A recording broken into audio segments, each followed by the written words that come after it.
Today's reading from the book of Deuteronomy has a kind of liturgical cast to it that some take as a ceremony of covenant renewal. Perhaps it was read at a central place of worship for ancient Israel when a reading of the decrees of the covenant would have taken place. Some time ago, a friend of mine was sharing with me an experience of a parish renewal program at his church. Now, we Catholics aren't real comfortable with sharing our faith publicly, giving witness. But this group gathered in the parish church, and the theme one night was to be covenant, or God's benevolent agreement with God's chosen people. So the first person at the microphone was a real prominent CEO in Toledo, from a big corporation, dressed in a fine suit.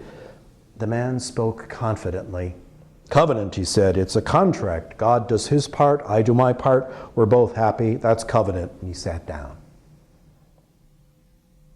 The second person was a young wife, a homemaker, mom, but also very active in the parish. When I think of covenant, she said, I'm reminded of how I keep messing up throughout life, but God is always faithful to me. That's covenant for me. The third person was a newly ordained Jesuit priest. He approached the ambo in his Roman collar and he said, you know, when I think of covenant, I remember back when I was a little kid, my baby sister had leukemia. I loved her so much. I promised God that if she lived and was well, I'd become a priest. But she died. And the young Jesuit quietly sat down in a very undramatic way, and my priest friend said, we began talking in our small group, what happens when God doesn't seem to play fair? Or at least God doesn't get the blueprint? The prophet Isaiah tells us, as far as the heavens are above the earth, so are my ways above yours, and God's thoughts above our thoughts. Maybe it's because we live in such a volatile, suspicious, and angry time.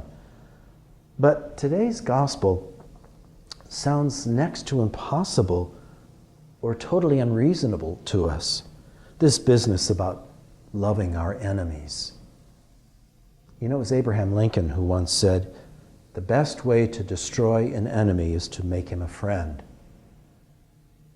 In her book, Team of Rivals, historian Doris Kearns Goodwin outlines Lincoln's political genius. In applying this bit of wisdom, Lincoln chose his sharpest critics, his political adversaries, to be members of his cabinet. And that led us through the greatest challenge in American history. Surely God's blueprint calls us to greater imagination now, in such polarized, difficult, dark times. Maybe even covenant in a new, fresh way.